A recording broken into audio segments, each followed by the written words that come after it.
Contrairement aux idées reçues, ce n'est pas une bonne idée de tondre son animal en plein été parce que le chien en fait dispose d'un poil qui va permettre sa thermorégulation. Plus précisément, c'est le poil du dessous qui va permettre de réguler sa température corporelle en permettant de faire passer l'air entre les poils.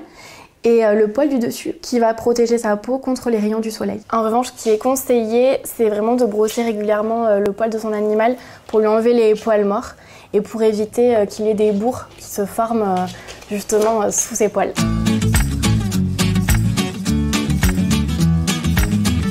Étant donné que les croquettes sont très sèches et déshydratées, en période de forte chaleur, c'est plutôt conseillé d'humidifier les croquettes avec un peu d'eau. Vous pouvez également ajouter aux croquettes des légumes pré-cuits, type courgettes, concombres, carottes, qui sont riches en eau et qui vont permettre d'hydrater l'animal. Et évidemment, toujours laisser une gamelle d'eau fraîche à disposition. En revanche, il ne faut pas que l'eau soit glacée, il ne faut pas qu'elle soit trop froide. Et si vous devez vous absenter durant la journée, n'hésitez pas à mettre plusieurs gamelles d'eau à différents endroits.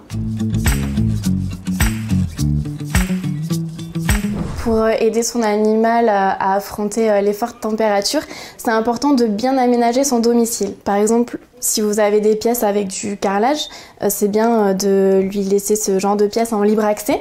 Le carrelage est rafraîchissant. Pour continuer l'aménagement du domicile, vous pouvez aussi prendre une serviette humide que vous déposez sur un étendoir. Comme ça lui fait une petite cachette au frais. Il peut se poser dessous. Et pour rafraîchir le chien, vous pouvez aussi utiliser un linge humide ou un gant de toilette que vous apposerez sur sa tête et sur ses pattes. Il existe aussi des tapis réfrigérants. Alors celui-ci, c'est plutôt pour un petit chihuahua. Et l'animal pourra se poser dessus pour se rafraîchir. Mais si vous n'en avez pas, vous pouvez aussi utiliser tout simplement un tapis de bain humide. Puisqu'il fait vraiment très chaud, il y a tout simplement les systèmes de ventilateurs. Si vous les éloignez un peu de l'animal, ça va permettre quand même de les rafraîchir. Et bien sûr, n'oubliez pas de fermer les volets pour garder au maximum la fraîcheur à l'intérieur.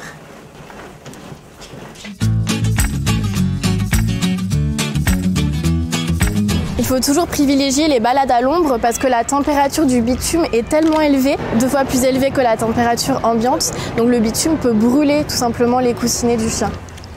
Donc si vous pouvez, c'est bien de trouver des espaces verts ou des zones proches de points d'eau afin que l'animal puisse être constamment rafraîchi. Et surtout, il faut absolument bannir, si possible, les promenades en pleine journée, en plein soleil et privilégier plutôt les balades à la fraîche tôt le matin ou tard le soir.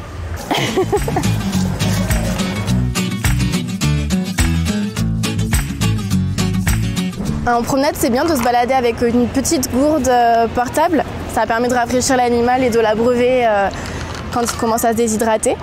16. T'as soif? Tu veux boire? Vous pouvez aussi rafraîchir un petit peu sa tête pendant la balade et les petites pattes. Et si vous n'avez pas d'autre choix que de promener votre chien en plein milieu de la journée, sachez qu'il existe des petits chaussons protecteurs pour les chiens. Et vous pouvez également apposer de la crème solaire sur sa truffe, ses oreilles et ses pattes.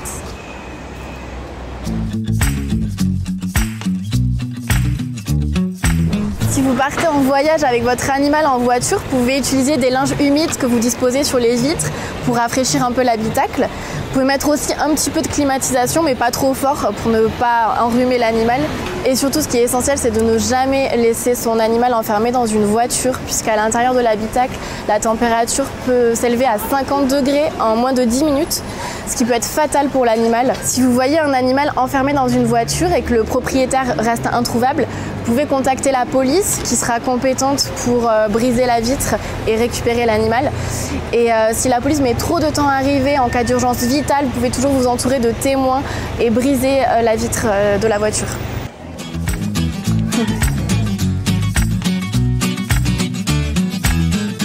L'important en période de forte chaleur, c'est surtout d'éviter un coup de chaleur à son animal qui peut lui être fatal malheureusement.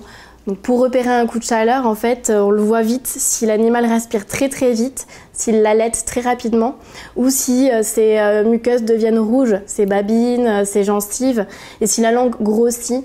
Alors là, il faut vite aller en urgence chez un vétérinaire. Et il va falloir commencer bien sûr par le rafraîchir progressivement pour lui éviter un choc thermique. Donc par exemple en mouillant ses extrémités, sa tête, ses pattes, et ensuite en le recouvrant d'une serviette humide pour qu'il puisse un peu s'aérer.